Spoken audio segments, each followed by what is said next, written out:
get you some. Oh, yeah. Mate, it's lucky she can cook. Wow. G'day lovelies, welcome back.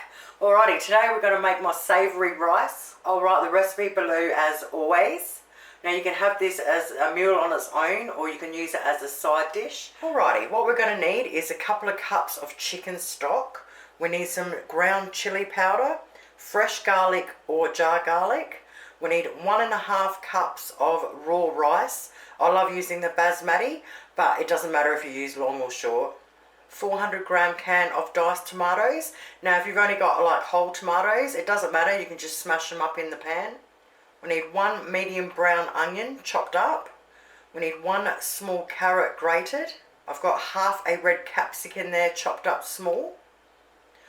Half a cup of frozen peas and half a cup of frozen corn thawed. And I've got a big handful of parsley. Alright, once you've chopped your onion, grated your carrot, chopped your capsicum, we want to get out a large frying pan that has a lid.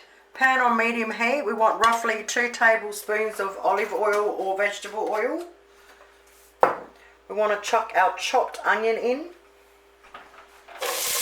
Now you want 2 cloves of fresh garlic or 3 heaped teaspoons of jar garlic, half a teaspoon of chili powder, our chopped capsicum.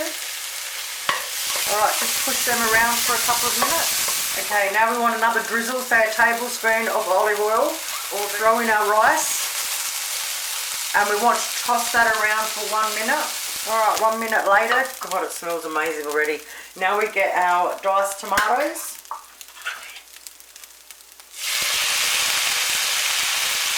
We want to mix them through. We want to add our grated carrot and mix that through for half a minute. Now we want to add our peas and corn. Mix them through. Now we want to add 2 cups of chicken stock.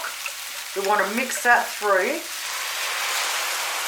We want to bring it up to a simmer. So if it starts to boil, turn it down to a simmer.